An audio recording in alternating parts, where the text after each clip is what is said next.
Hello dear student, स्वागत है आप सभी का शुभम क्लासेस के इस नए वीडियो में। मैं संजीव सर। स्टूडेंट, अगर आप इस बार 2023 के बोर्ड एग्जाम देने वाले हैं तो अगर अभी आप चैप्टर नंबर 1 से कोई भी अपनी तैयारी नहीं शुरू किया है या कोई भी चैप्टर नहीं तैयार है तो अब हम आपके लिए एक नई सीरीज शुरू करने जा रहे हैं जिसमें से आपके 20 नंबर जो विस्तृत उत्तरीय वाले हैं, यानी कि जो डेरिवेशन वाला पोर्शन या जो 5 नंबर वाले बहुत विस्तृत उत्तरीय प्रश्न पूछे जाते हैं वो आप आसानी से कर जाएंगे। यानी कि जितने चैप्टर अब हम आपको पढ़ा दिए हैं, अगर उन चैप्टर को अभी आप नहीं पढ़े हैं तो अब जो क्वेश्चन मैं आपको बताने जा रहा हूं उन क्वेश्चनों को आप अच्छे से तैयार करते चलिए, क्योंकि ये वो क्वेश्चन है जो हर साल आपके बोर्ड एग्जाम में किसी ना किसी सेट में जरूर रिपीट होते हैं हर साल। ठीक है, तो आज का ये सेशन आपके लिए बेहद इंपॉर्टेंट होने वाला है। तो जितने बच्चे लाइव हैं सभी लोग एक बार इस वीडियो को लाइक कर दीजिए और अपने दोस्तों में भी इसको शेयर कर दीजिएगा। और साथ ही साथ हम आपको ये भी बता देंगे कि ये जितने भी क्वेश्चन हम आपको बता रहे हैं इन क्वेश्चनों को हम तैयार कैसे करें, कहां से करें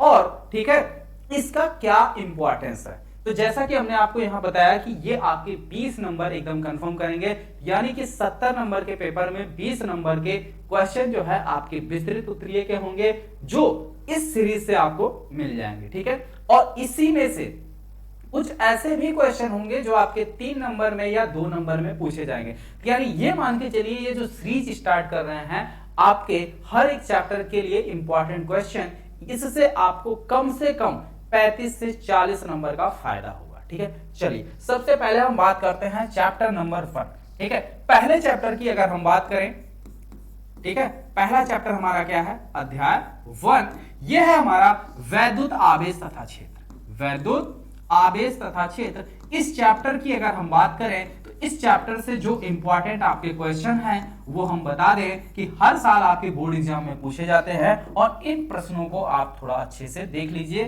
ठीक है, अगर अभी कुछ नहीं पढ़े हैं तो पहला प्रश्न इसमें यह है आपका कि किसी भी वैद्युत द्विध्रुव के कारण, किसी भी वैद्युत द्विध्रुव के कारण, वैद्युत द्विध्रुव के कारण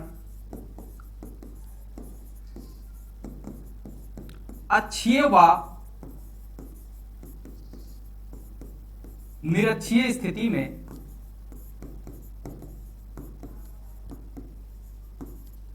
वैद्युत क्षेत्र की तीव्रता। पहले आप क्वेश्चन ध्यान से देख लें, वैद्युत क्षेत्र की तीव्रता। ठीक है, दूसरा जो क्वेश्चन है, एक समान वैद्युत क्षेत्र में, एक समान वैद्युत क्षेत्र में द्विध्रुव को घुमाने में किया गया कार्य। ठीक है, या मान के चलिए इसमें से सबसे ज्यादा क्वेश्चन ये पूछ लेता है कि एक समान वैद्युत क्षेत्र में द्विध्रुव को घुमाने में, ठीक है, द्विध्रुव को घुमाने में, या फिर कह देता है कि द्विध्रुव पर लगने वाला बलयुग्म आघूर्ण ज्ञात करो।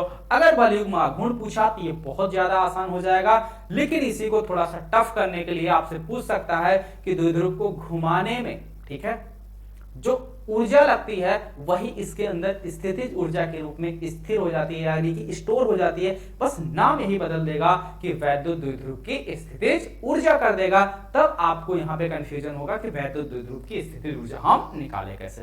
ठीक है, बात समझ में आई। दूसरा क्वेश्चन है, एक समान वैद्युत क्षेत्र में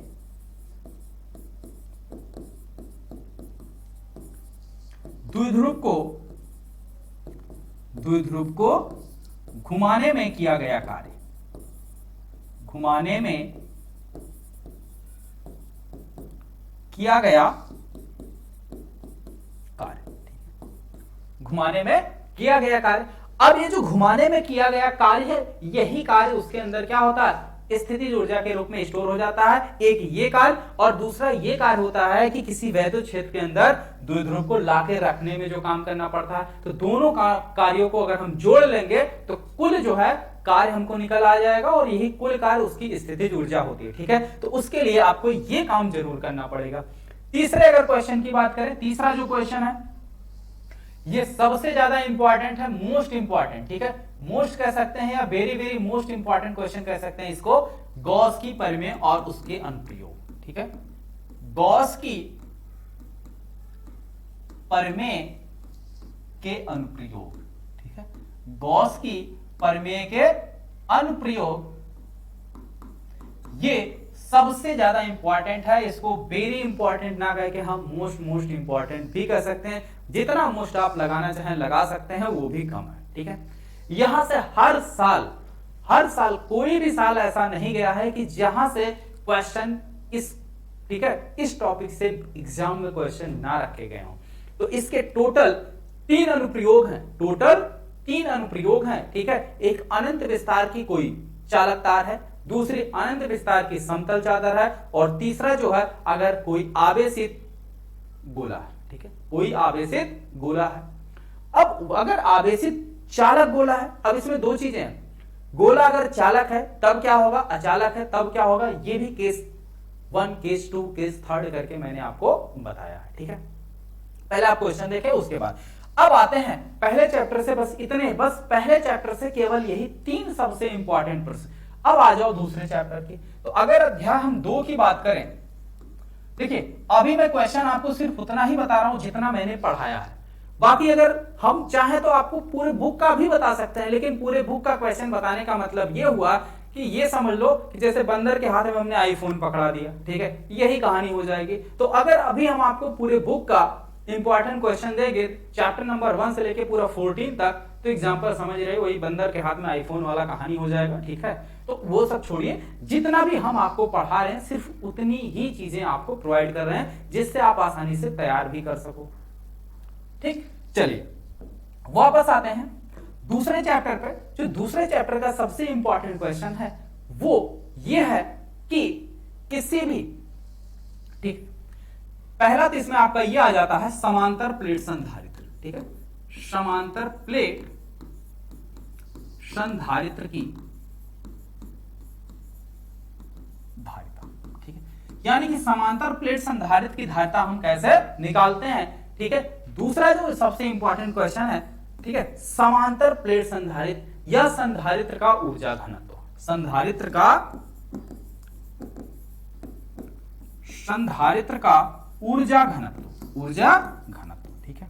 ये इससे और इस चैप्टर से और क्वेश्चन है जो इंपॉर्टेंट है, लेकिन वो 5 नंबर में ना पूछ के 2 या 3 नंबर में पूछता है, तो उन क्वेश्चनों को हम 2 या 3 नंबर में देखेंगे। 1-2 क्वेश्चन और है, जैसा कि मैंने आपको स्थिति ऊर्जा वाला बताया था। एक सबसे जो कभी कभी ये भी आपसे पूछा गया है कि 2 संधारित्रों को जोड़ने में उनकी ऊर्जा में कमी, ठीक है,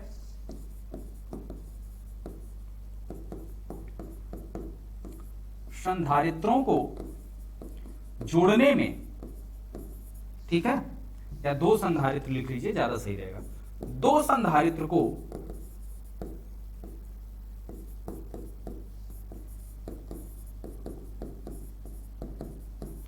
जोड़ने में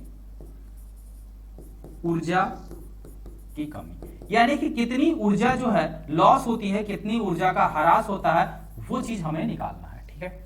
और यहां से बाकी जो एक और क्वेश्चन है, द्विध्रुव के कारण अक्षीय स्थिति में, द्विध्रुव के कारण अक्षीय स्थिति में वैद्युत विभव, निरक्षीय स्थिति में वैद्युत विभव 0 होता है, और अक्षीय स्थिति और निरक्षीय स्थिति में जो वैद्युत विभव वाली चीजें हैं, जैसे हम लोग वैद्युत क्षेत्र की तीव्रता निकालते हैं, बिल्कुल सेम वही चीजें हमें क्या करना है, वैद्युत विभव के साथ करना है। इसके साथ करना है, वैद्युत विभव के साथ करना है। बस आपको सिर्फ और सिर्फ इतना देखना है कि जब वैद्युत क्षेत्र निकालते हैं तो वहां पे क्या होता है, दिशा बदल जाती है, ठीक है, दिशा बदल जाती है। लेकिन यहाँ पे माइनस वाले के कारण निकालेंगे तो वो माइनस में विभव आएगा, प्लस वाले के कारण निकालेंगे तो प्लस में विभव आएगा, फिर दोनों विभव को जोड़ देना है, रिजल्टेंट आपके सामने, ठीक है, उत्तर आपके सामने, बिल्कुल सेम पैटर्न है।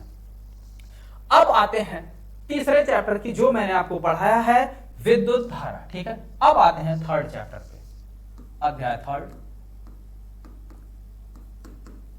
विद्युत, ठीक है, विद्युत धारा या इलेक्ट्रिक करंट या इलेक्ट्रिसिटी, ठीक है, जो भी नाम है इस चैप्टर का। इस चैप्टर से सबसे पहला क्वेश्चन तो यही आपका बन जाता है, ठीक है, धारा तथा अनुगमन वेग में संबंध, धारा तथा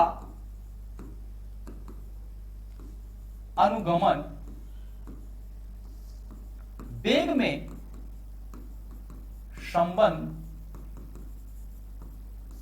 के आधार पर, संबंध के आधार पर ओम के नियम की उत्पत्ति, ओम के नियम की उत्पत्ति। ठीक है, दूसरा सबसे इंपॉर्टेंट क्वेश्चन है किरचॉफ का नियम। ठीक है, किरचॉफ का नियम, किरचॉफ का क्या नियम है?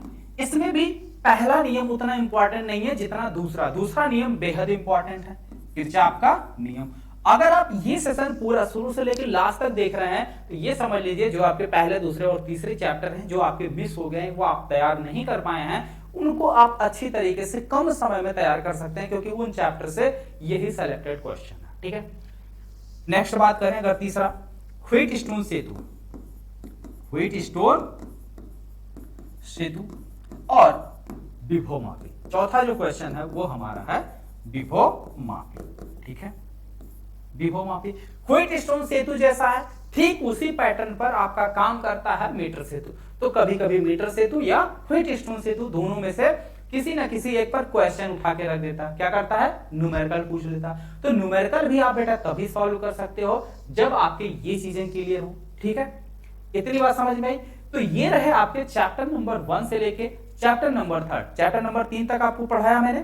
चौथा चैप्टर प्रोग्रेस में है, तो जो चौथा जैसे ही कंप्लीट होगा तुरंत उसके भी इंपॉर्टेंट चौथा, पांचवा, छठा 3 और चैप्टर कंप्लीट कर लूं, फिर 1 से लेके 6 तक कर दूंगा। ठीक है, तो इस तरीके से आपको सीक्वेंस में ये इंपॉर्टेंट क्वेश्चन की जो सीरीज है वो मैं आपको देता रहूंगा। अब ये तो बात हो गई क्वेश्चन की।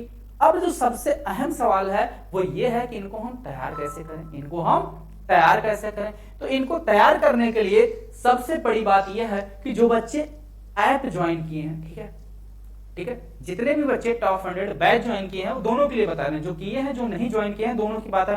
पहले जो ज्वाइन किए हैं उनकी बात है, जो टॉप 100 बैच ज्वाइन किए हैं। ठीक है, जो बच्चे टॉप 100 बैच ज्वाइन किए हैं वो जो है बैच को जब ओपन करेंगे तो उसके अंदर आपकी सीक्वेंसली हर एक चैप्टर की वीडियो अपलोड है, हर एक चैप्टर की वीडियो अपलोड है, और वीडियो के थंबनेल पे भी लिखा है कि कौन सा लेक्चर है, यानी कि इस वीडियो के अंदर क्या है। तो वहां से आप चीजों को तैयार कर सकते हैं। और जो बच्चे ऐप ज्वाइन नहीं किए हैं वो शुभम क्लासेस के प्लेलिस्ट में भी वीडियो को देख सकते हैं। प्लेलिस्ट में थोड़ा सा नीचे होगा वीडियो, आपको उसको थोड़ा सा मेहनत करना पड़ेगा, क्योंकि प्लेलिस्ट में जो वीडियो ऐड होती जाती है तो जो वीडियो पहले ऐड होता है वो सबसे नीचे चला जाता है, बाकी उसी सीक्वेंस में होता जाता है। तो उसके लिए आपको थोड़ा सा मेहनत करना होगा बच्चों। और जो बच्चे ऐप ज्वाइन किए होंगे उन्हें बिना मेहनत के सब कुछ आपके सामने एकदम ऊपर ही मिल जाएगा। ठीक है, मिलेगा दोनों को। तो दोनों लोग आप अपने क्वेश्चन यहां से तैयार कर सकते हैं, और तैयार करके सभी बच्चे कमेंट बॉक्स में जरूर बताइएगा कि कितने लोग इस क्वेश्चन को तैयार करेंगे, और आज के आज ही। ठीक है, और इन सभी के लिए अभी मैं आपको बता दूं कि आप लोग एक जो है पतली सी कॉपी ले लीजिए, जिसमें हर एक चैप्टर के जब इस तरीके के इंपॉर्टेंट क्वेश्चन बताए जाएं या इंपॉर्टेंट चीजें जो भी बताई जाएं उसको आप साथ साथ नोट डाउन करते चलिए। ठीक है बच्चों, ओके, मिलते हैं फिर नेक्स्ट। या जो भी बच्चे टॉप 100 बैच ज्वाइन नहीं किए हैं, टॉप 100 बैच ज्वाइन करना चाहते हैं, वो टॉप 100 बैच ज्वाइन कर सकते हैं। टॉप 100 बैच में देखिए क्या क्या मिलेगी, वो आपको पीडीएफ नोट्स मिलेगी, ये सारे लेक्चर के जो पीडीएफ हैं ये भी मिल जाएंगे, जो चीजें मैंने यहाँ पे लिखा इसका भी पीडीएफ मिल जाएगा। दूसरी बात है डेली के डेली आपको जितनी भी क्लासें चलती हैं सबका जो है वहां पे सिस्टमेटिक प्लेलिस्ट मिलेगा। दूसरी बात, हर एक चैप्टर की इंपॉर्टेंट क्वेश्चन और आंसर, और साथ ही साथ उसके सॉल्यूशन भी मिलेंगे। आपको हर एक चैप्टर का प्रैक्टिस सेट मिलेगा, लास्ट 3 साल के पेपर मिलेंगे और जिसका हल भी करवाया जाएगा, और 3 सबसे इंपॉर्टेंट सैंपल पेपर होंगे जो आपके बोर्ड एग्जाम से बिल्कुल 100% मैच करते हुए पेपर होंगे, यानी कि पैटर्न को मैच करने वाले पेपर होंगे। और इस बैच की जो अभी प्राइस है वो केवल 999 रुपए है। इसमें भी ठीक है आपको छूट मिल सकती है, अगर आप छूट चाहते हैं तो इसके लिए आप एक कोड यूज कर लीजिए। ठीक है, कोड जो है वो ये है संजीव सर, ये अगर आप कोड यूज करेंगे बेटा तो आपको 100 रुपए का डिस्काउंट मिल जाएगा। ठीक है, चाहे तो आप बीच में स्पेस दे दीजिएगा तब भी काम करेगा, यानी इस तरीके से लिख देंगे तब भी ये कूपन कोड कार्य करेगा। ठीक है, बात समझ में आई? बीच में अगर स्पेस भी दे देंगे तब भी ये काम करेगा, एक साथ लिखेंगे तो भी काम करेगा, दोनों कंडीशन में ये कोड वर्क करेगा। ठीक है बच्चों, मिलते हैं फिर नेक्स्ट वीडियो में, तब तक जो है आप लोग पढ़ते रहिए और मस्त रहिए।